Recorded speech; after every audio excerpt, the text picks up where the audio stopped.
Welcome to SPMIS academy daily answer writing session. इस session में मैं आपके साथ एक क्वेश्चन डिस्कस करता हूं और आप अपना आंसर लिख करके सबमिट कर सकते हैं हमारे टेलीग्राम ग्रुप पर। इस ग्रुप की लिंक आपको यूट्यूब वीडियो के डिस्क्रिप्शन सेक्शन में मिलेगी। आज का क्वेश्चन है हमारा पॉवर्टी और ओवर पॉपुलेशन के बारे में। क्वेश्चन दो पार्ट में डिवाइडेड है। The first part of the question is asking you to analyze कि कैसे विशियस साइकिल ऑफ पॉवर्टी और ओवर पॉपुलेशन लिंक्ड है और इंडिया किस तरह से उससे सफर कर रहा है। तो जब एनालाइज करने को बोला जा रहा है, इसका मतलब आप उसके सारे फैक्टर लिख करके उनके बीच में कॉज इफेक्ट रिलेशनशिप बनाएंगे। मतलब किस तरह से एक चीज दूसरे को इफेक्ट कर रही है और उनके क्या रिलेशन है, इसको आप एनालाइज करेंगे पॉवर्टी और ओवर पॉपुलेशन के बीच में। क्वेश्चन का सेकेंड पार्ट आपसे पूछ रहा है कि क्या इंडिया को 2 चाइल्ड पॉलिसी पर कोई लॉ बना देना चाहिए जिससे कि ओवर पॉपुलेशन को कम करा जा सके। तो ये दो पार्ट पर क्वेश्चन है। Question is of 10 marks, that means you have to answer in 150 word. It is relevant from the paper 3 governance. 3 reference newspaper आपको दिए हैं, 16 फरवरी, 7 अप्रैल एंड 11 सितंबर ऑफ 2020। इस क्वेश्चन को आंसर करते टाइम आप इस 3 चीजें इस पर आंसर करेंगे। सबसे पहले आप इंट्रोडक्शन बताएंगे कि क्या कंडीशन है पॉवर्टी की। दूसरी बात आप बताएंगे पॉवर्टी और ओवर पॉपुलेशन के बीच में रिलेशन क्या है। एक और चीज आप यहां पर बताएंगे जो कि है कि 2 चाइल्ड पॉलिसी पर लॉ क्यों नहीं बनाना चाहिए, उसमें आप अपना ओपिनियन लिखेंगे। And in the last part you are going to give a conclusion for this answer. Let us quickly see कि कैसे आप इस क्वेश्चन का इंट्रोडक्शन लिख सकते हैं। मैंने 2 टाइप के इंट्रोडक्शन आपको एग्जाम्पल में दिए हैं। The first type of the introduction है जहां पर मैंने सिंपल बातें लिख दी हैं कि पॉवर्टी और ओवर पॉपुलेशन इस टाइम पर इंडिया की 2 सबसे बड़ी प्रॉब्लम है और जो एक दूसरे को ही कॉज करती हैं, जो कि एक दूसरे से रिलेटेड है। पॉवर्टी ओवर पॉपुलेशन कॉज करती है और ओवर पॉपुलेशन पॉवर्टी कॉज करती है। और इस वजह से इंडिया जो है विशियस साइकिल ऑफ पॉवर्टी में फंसा हुआ है, क्योंकि पॉवर्टी ओवर पॉपुलेशन को जब कर रही है तो वही ओवर पॉपुलेशन पॉवर्टी को बढ़ा रहा है। और इसके बाद मैं लिखूंगा कि जो रोल है ओवर पॉपुलेशन का विशियस साइकिल ऑफ पॉवर्टी में, उसको समझा जा सकता है in the following ways and then I will come to the main body of the answer. दूसरा तरीका है इंट्रोड्यूस करने का कि किसी डेटा के साथ स्टार्ट करते हैं। मैंने United nation world population prospect का डेटा दिया है जिसमें बोला गया है कि इंडिया की पॉपुलेशन चाइना से ज्यादा हो जाएगी 2027 तक। और इस बात को ध्यान में रखना चाहिए कि इंडिया की जीडीपी चाइना की जीडीपी का 1/5 है। 5 टाइम्स इंडिया की जीडीपी छोटी है, लेकिन पॉपुलेशन हमारी चाइना से भी ज्यादा होने वाली है। और ऐसे में हमारे जो रिसोर्सेज हैं उन पर बहुत ज्यादा बर्डन हो जाएगा, बहुत ज्यादा बोझ आ जाएगा हमारे रिसोर्सेज पर, और जिसकी वजह से पॉवर्टी और अनएम्प्लॉयमेंट तो बढ़ेगी ही बढ़ेगी unless government takes some drastic measures to control it।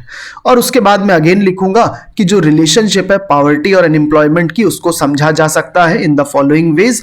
और वहां पर अगेन मैं बॉडी में बताऊंगा कि क्या कॉज इफेक्ट रिलेशनशिप है पॉवर्टी और अनएम्प्लॉयमेंट के बीच में। सो ये है आपका फैक्चुअल इंट्रोडक्शन, जहां पर आपने कोई फैक्ट दे करके किसी बात को बताया है, और ये है आपका जनरल इंफॉर्मेटिव इंट्रोडक्शन जहां पर किसी इंफॉर्मेशन के थ्रू बताया है। मैंने इस आंसर में बहुत सारे डेटा आपको दूंगा, आप उनमें से किसी डेटा का यूज करके भी अपने इंट्रोडक्शन बना सकते हैं। आई वांट आप सभी लोग जो भी आंसर सबमिट करें उसमें अपने अपने सेपरेट इंट्रोडक्शन बनाएं। बहुत से लोग कॉपी कर लेते हैं इंटरनेट से इंट्रोडक्शंस को, प्लीज ये मत करिए, अपने खुद के बनाइए। अब चलिए समझते हैं कि क्या विशियस साइकिल ऑफ पॉवर्टी और ओवर पॉपुलेशन होती है, और इसी चीज को आप अपने आंसर में डिस्क्राइब करेंगे। यहां पर मैं एक फिगर के थ्रू इस पूरी साइकिल को एक्सप्लेन करूंगा, बट आपको फिगर नहीं बनानी है, आपको डिस्क्राइब करना होगा, क्योंकि क्वेश्चन ने बोला है एनालाइज करने को, तो आपको कॉज इफेक्ट रिलेशनशिप के लिख करके पूरा समझाना पड़ेगा, एनालाइज करना पड़ेगा। सबसे पहले स्टार्ट करते हैं पॉवर्टी से। आपको पता है कि जब पॉवर्टी होती है तो डिजीज होते हैं, इन्फेक्शन होते हैं लोगों को ज़्यादा, क्योंकि उनके पास ज़्यादा पैसा नहीं होता है अच्छे से अपना इलाज कराने का, उनके पास साफ खाना खाने का नहीं होता है पैसा, अच्छा पानी पीने का नहीं होता है, तो ज़्यादा डिजीज होते हैं पॉवर्टी में, ज़्यादा इन्फेक्शन होते हैं। ऐसे में जो बच्चे होते हैं उनको ज़्यादा इफेक्ट पड़ता है, वो बच्चे ज़्यादा मरते भी हैं। उन्हीं बच्चों को ही हंगर और मैल न्यूट्रिशन की प्रॉब्लम भी ज़्यादा होती है। I am sorry, hunger and malnutrition की प्रॉब्लम भी ज़्यादा होती है। एजुकेशन वैसे ही कम होती है, क्लीन वाटर और सैनिटेशन का कम होना मैंने बता ही दिया। और वहां पर पुअर हाउसहोल्ड्स में generally early marriage of women हो जाती है, क्योंकि जल्दी लड़कियों को, बेटियों को शादी करके दूसरे के घर भेज दिया जाता है। इसके अलावा जनरली फैमिली प्लानिंग को लेकर के और कॉन्ट्रासेप्टिव्स को लेकर के बहुत ही कम इंफॉर्मेशन होती है। तो पॉवर्टी और लैक ऑफ रिसोर्सेज, इन दोनों से होने वाली ये सारी प्रॉब्लम्स होती हैं। अब देखते हैं कैसे ये प्रॉब्लम्स ओवर पॉपुलेशन कराती है। आप समझ सकते हैं कि जब हाई चाइल्ड मॉर्टेलिटी होगी, मतलब छोटे बच्चे किसी भी घर में ज़्यादा मरेंगे, कम एजुकेशन होगी, हंगर होगा, मैलन्यूट्रिशन होगा, डिजीजेस ज़्यादा होंगे, तो ऐसे में लोग ज़्यादा से ज़्यादा बच्चे करना चाहेंगे। और इसलिए क्योंकि उनको लगेगा कि जो भी बच्चे पैदा हो रहे हैं they can be used as a helping hand, वो फैमिली की जो इनकम होती है उसमें कंट्रीब्यूट कर सकते हैं, छोटा मोटा काम कर सकते हैं जिससे फैमिली की इनकम बढ़े। और जो माँ बाप होंगे उनको भी लगेगा कि अगर बच्चे ज़्यादा होंगे तो वो उनके बुढ़ापे का सहारा बन जाएंगे। अगर कम बच्चे होते हैं तो उनकी चांस ज़्यादा है मर जाने के because of high child mortality, diseases, लेकिन अगर ज़्यादा बच्चे होंगे तो कोई तो सरवाइव करेगा उनके बुढ़ापे तक, और ऐसे में उनको सोशल सिक्योरिटी मिल जाएगी। तो ये आप सिंपल रिलेशन समझ सकते हैं कि कैसे पॉवर्टी और लैक ऑफ रिसोर्सेज ने ओवर पॉपुलेशन करा। अब जब ओवर पॉपुलेशन हो रही है तो आपको समझ में आ ही जाएगा कि ज़्यादा बर्थ रेट्स होंगे, ज़्यादा फर्टिलिटी होगी, और ऐसे में जब ज़्यादा बच्चे पैदा होंगे तो जो हमारे देश के रिसोर्सेज हैं उन पर प्रेशर बढ़ता जाएगा। हमारे देश के जो भी वाटर रिसोर्स है, लैंड रिसोर्स है, एग्रीकल्चर रिसोर्स है, फाइनेंशियल रिसोर्स है, सब चीज़ों पर प्रेशर बढ़ेगा क्योंकि ज़्यादा पॉपुलेशन होगी और उतने हमारे देश में रिसोर्स नहीं है। ऐसे में बहुत सारे फैमीन होंगे, हंगर होगा, मैल नरिशमेंट, स्टंटिंग, वेस्टिंग, आप जितनी भी प्रॉब्लम समझ सकते हैं वो सारी ही प्रॉब्लम ज़्यादा होंगी। अब जब ये सारी प्रॉब्लम होंगी तो हमारे देश का जो इकोनॉमिक डेवलपमेंट है, जो इकोनॉमिक ग्रोथ है, वो कम हो जाएगी, जिसकी वजह से अनएम्प्लॉयमेंट होगा। जब आपको पता ही है कि ये सारी प्रॉब्लम्स हमारे रिसोर्सेज पर पड़ेंगी तो हमारे यहाँ के बिजनेसेस भी उतना अच्छा काम नहीं कर पाएंगे, इकोनॉमिक ग्रोथ कम होगी। जब इकोनॉमिक ग्रोथ कम होगी, नई नई इंडस्ट्रीज नहीं लगेंगी, नए काम नहीं होंगे, तो अनएम्प्लॉयमेंट होगा, और जब अनएम्प्लॉयमेंट होगा तो अगेन पॉवर्टी होने लगती है। मोर ओवर, जब ज़्यादा रिसोर्सेज पर प्रेशर होगा, हॉस्पिटल्स में ज़्यादा लोग आएंगे, हमारा जो पीने के पानी की सप्लाई है उस पर ज़्यादा होगा, हमारी जो इलेक्ट्रिसिटी है उतनी अच्छी नहीं मिल पाएगी सबको, तो ऐसे में लोगों का स्किल डेवलपमेंट कम होगा और डेमोग्राफिक बर्डन बढ़ता जाएगा हमारी कंट्री में। ओवरऑल अगेन पॉवर्टी हमारे यहाँ बढ़ेगी। तो आप समझ सकते हैं किस तरह से पॉवर्टी से पॉपुलेशन बढ़ती है और पॉपुलेशन बढ़ने से अगेन पॉवर्टी बढ़ जाती है, और इसी को ही बोला जाता है vicious cycle of poverty and over population, where both are causing each other. दोनों ही चीजें एक दूसरे को बढ़ाती जा रही हैं, पॉवर्टी और ओवर पॉपुलेशन को। इस चीज को आपको एनालाइज करना होगा, अपने आंसर में डिटेल में लिखना होगा। इसके लिए मैंने आपको कुछ डेटा भी दिया हुआ है। यहाँ पर मैंने बहुत सारे डेटा आपको दिए हुए हैं और इन डेटा का यूज करके आप अपने आंसर को सब्सटैंशिएट करेंगे। आप जो भी बात लिखेंगे वो इस तरह से लिखेंगे जिसको आप डेटा से सपोर्ट कर पाएं। ये जरूरी नहीं है कि सारे ही पॉइंट पर आपको डेटा देना है, but at least 2 to 3 data point देने से भी आपकी बात जो होगी वो सब्सटैंशिएटेड होगी और एग्जामिनर को ज्यादा कन्विंसिंग लगेगी। चलिए अब नेक्स्ट पार्ट पर चलते हैं और समझते हैं कि क्या इंडिया को 2 चाइल्ड पॉलिसी का लॉ बना लेना चाहिए जिससे ओवर पॉपुलेशन को कम करा जा सके। एक बात नोटिस करिएगा, क्वेश्चन ने आपसे आपका ओपिनियन पूछा है और उसने क्लियरली पूछा है डू यू थिंक। तो बहुत जरूरी है इस पार्ट को आंसर करते टाइम आप क्लियरली लिख दें व्हाट इज योर ओपिनियन। यहां पर मैंने ओपिनियन दिया है कि 2 चाइल्ड पॉलिसी जो अगर उससे रिलेटेड कोई लॉ बनाया जाता है तो वो इंडिया की प्रॉब्लम नहीं सॉल्व कर पाएगा। और ऐसा मैंने इसलिए दिया है क्योंकि पॉवर्टी और ओवर पॉपुलेशन जरूर सही बात है कि वो लिंक्ड हैं दोनों, लेकिन उसका सॉल्यूशन केवल ये नहीं है कि पॉपुलेशन को कंट्रोल कर दिया जाए। अभी तक मैंने आपको बताया था कि पॉवर्टी और ओवर पॉपुलेशन एक दूसरे को कॉज कर रही है, ओवर पॉपुलेशन से पॉवर्टी है, पॉवर्टी से ओवर पॉपुलेशन है, लेकिन इस प्रॉब्लम से निकलने का सिर्फ यही सॉल्यूशन नहीं है कि पॉपुलेशन को कंट्रोल कर लिया जाए। और इस बात को हम लोग समझ सकते हैं नीचे लिखी बातों से। सबसे पहली बात, जब भी हम सोचते हैं कि पॉवर्टी और ओवर पॉपुलेशन की प्रॉब्लम को सॉल्व करने के लिए एक लॉ बना करके पॉपुलेशन को कंट्रोल कर दे, तो ये हमारी मैल्थुसियन वे ऑफ थिंकिंग को रिफ्लेक्ट करता है। मैंने पहले ही आपको जो न्यूज़पेपर के रेफरेंस दिए हैं वहां पर सत्यजीत सर ने मैल्थुसियन वे को बताया है, एक्सप्लेन करा हुआ है। अगर इसको सीधे शब्दों में समझें, बिल्कुल सिंपल भाषा में समझें, तो मैल्थुसियन थिंकिंग ये होती है कि हमारी कंट्री में जो रिसोर्सेज है वो लिमिटेड है। हमारे यहाँ लैंड लिमिटेड है, वाटर लिमिटेड है, एनर्जी लिमिटेड है, और ऐसे में जब पॉपुलेशन बढ़ती जाती है तो इन रिसोर्सेज पर प्रेशर बढ़ता जाता है। हर कोई यही रिसोर्स चाहता है और ऐसे में जरूरी है कि हम पॉपुलेशन को कंट्रोल करें। लेकिन इस थिंकिंग में एक प्रॉब्लम है।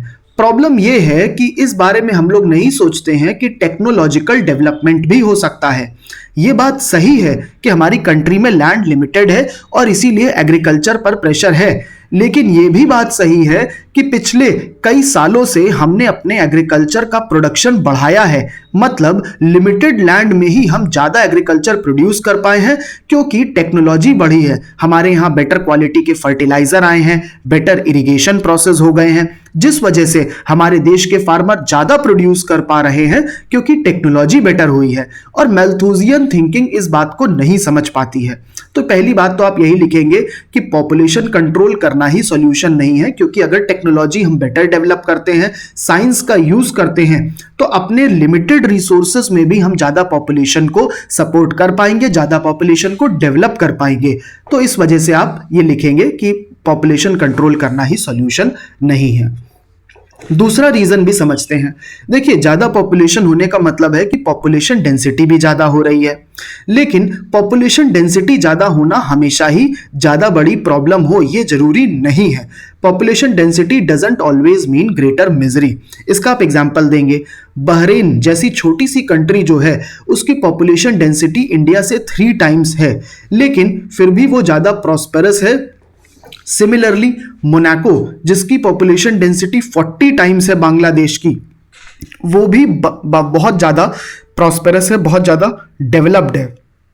तो ऐसा जरूरी नहीं है कि पॉपुलेशन डेंसिटी ज्यादा होने से प्रॉब्लम आ ही जाती है।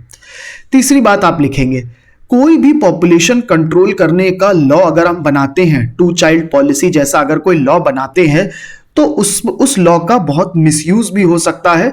और मिसयूज जनरली जो गरीब होते हैं, जो पुअर होते हैं, उनके अगेंस्ट ही होगा ऐसे किसी भी लॉ का मिसयूज। हमारे प्रीवियस एग्जाम्पल भी रहे हैं, आपको पता ही होगा, इमरजेंसी के टाइम पर हमारे देश में ऐसे ही फोर्सिबली लॉज बनाए गए थे जिसके थ्रू पॉपुलेशन को कंट्रोल करने की कोशिश हुई थी और जिसका इम्पैक्ट उस टाइम की सरकार को मिला था। तो ऐसे किसी भी लॉ को अगर बनाया जाता है तो उसका जनरली मिसयूज हो जाएगा गरीबों के ही अगेंस्ट। और इसके बारे में आप एक बात और भी लिख सकते हैं, चाइना ने अपने यहां पर ऐसे ही फोर्सेबल लॉज बनाए थे, 1 चाइल्ड पॉलिसी को इंप्लीमेंट करा था, लेकिन आज उनको उसके अनइंटेंडेड कॉन्सिक्वेंस भुगतने पड़ रहे हैं। उनको बहुत सारी प्रॉब्लम हो रही है जिससे उनका डिपेंडेंसी रेशियो बढ़ता जा रहा है। इसके बारे में सत्यजीत सर ने 11 सितंबर 2020 के न्यूज़पेपर में डिटेल में बात करी है, आप देख सकते हैं और समझ सकते हैं कि चाइना को क्या क्या प्रॉब्लम हो रही है। कुछ और रीजन देखते हैं जिसकी वजह से 2 चाइल्ड पॉलिसी को हमें नहीं करा जाना चाहिए। देखिए, पॉपुलेशन से रिलेटेड एक बहुत इंपॉर्टेंट पैरामीटर होता है टोटल फर्टिलिटी रेट, TFR। अब TFR की जब हम बात करते हैं तो हमारे देश में TFR जो है वो कम हो रहा है, लेकिन फिर भी डिजायर्ड जो लेवल है दैट इज 2.1, उससे थोड़ा सा ज्यादा है। लेकिन पॉपुलेशन कम अगर होनी है तो इस TFR को हमें 2.1 के ही लेवल पर रखना पड़ेगा। अभी ये 2.2 के लेवल पर है। इस TFR को अगर कम करा जाना है तो instead of bringing a law to control the population, ऐसा देखा गया है कि अगर विमेन के एजुकेशन और विमेन की हेल्थ पर ध्यान दिया जाता है तो अपने आप ही टोटल फर्टिलिटी रेट कम हो जाता है। इसका एग्जाम्पल है नॉर्थ इंडिया को अगर कंपेयर करें साउथ इंडिया और वेस्ट इंडिया से। साउथ इंडियन स्टेट्स जो होती हैं जैसे केरला, तमिलनाडु, उन्होंने अपने टीएफआर को कंट्रोल करा है by means of providing good education and good health to women. और इसीलिए बोला जाता है कि जब आप विमेन को अच्छी एजुकेशन देते हो, अच्छी हेल्थ देते हो, तो वो अपने आप से ही फैमिली प्लानिंग होने लगती है और पॉपुलेशन अपने आप ही कंट्रोल होने लगती है। और एक लास्ट पॉइंट यहां पर बोला गया है जो कि नीति आयोग ने अपने एक रिपोर्ट में बोला है कि पॉपुलेशन इंडिया का एक बहुत बड़ा चैलेंज है, लेकिन साथ में एक अपॉर्चुनिटी भी है, एक बहुत बड़ा मौका है कि इंडिया इसको अच्छे से यूज भी कर पाए। देखिए, अगर पॉपुलेशन ज्यादा है तो वो अपने आप में प्रॉब्लम नहीं है। अगर इस पॉपुलेशन को, ज़्यादा पॉपुलेशन को अगर आप प्रॉपरली स्किल डेवलपमेंट कर दो, इसका उसको अच्छी एजुकेशन दे दो, तो वो हमारा डेमोग्राफिक डिविडेंड भी बन सकता है और वो इंडिया को डेवलप करने में भी बहुत मदद करेगा, जिससे हम ऐसे ही पॉवर्टी से बाहर आ जाएंगे। आप समझ सकते हैं कि जो पॉपुलेशन होती है ये भी अपने आप में एक रिसोर्स है। इंडिया का सबसे बड़ा रिसोर्स में से उसकी पॉपुलेशन आती है। इतने सारे लोग हैं जो इतना सारा काम कर सकते हैं, इतनी सारी फैक्ट्रीज में काम कर सकते हैं, बहुत कुछ डेवलपमेंट इंडिया का हो सकता है अगर हम अपने यहाँ के लोगों को प्रॉपरली उनके स्किल डेवलपमेंट, उनकी एजुकेशन, उनके हेल्थ पर ध्यान दें। एक और बात समझने की जरूरत है कि जो वेस्टर्न कंट्रीज हैं they are aging and including China also that is aging. तो ऐसे में जब ये कंट्रीज एज हो रही हैं, इनके यहाँ बूढ़े लोगों की पॉपुलेशन बढ़ती जा रही है, तो इन कंट्रीज में प्रोडक्शन को रखने के लिए, इन कंट्रीज में इंडस्ट्रियलाइजेशन को रखने के लिए they would want more labour from countries like India. और ऐसे में इंडिया के पास एक बहुत बड़ी अपॉर्चुनिटी है कि इंडिया अपना भी प्रोडक्शन इंक्रीज करे, अपने यहाँ के लेबर्स को भी बाहर भेजे, और ऐसे में इंडिया की जो डेवलपमेंट होगा वो बहुत ज्यादा होगा। लास्टली आप कंक्लूड कर सकते हैं ये बात लिख करके कि इंडिया का जो एक ग्रेटेस्ट रिसोर्स है वो उसका पॉपुलेशन है, और इंडिया को बहुत ज़रूरत है हेल्थ और एजुकेशन में अपने पॉपुलेशन पे ध्यान देने की, और ना कि चाइना के जैसी कोई वन चाइल्ड पॉलिसी फॉलो करने की। और इसी के थ्रू हम विशियस साइकिल ऑफ पॉवर्टी से भी बाहर आ सकते हैं। तो इस टाइप का एक सिंपल सा कोई फॉरवर्ड लुकिंग कंक्लूजन दे करके आप अपनी बात को खत्म कर सकते हैं। I would request you to please write this answer to this question and submit your answer on our Telegram group. This is all from my side. Thank you.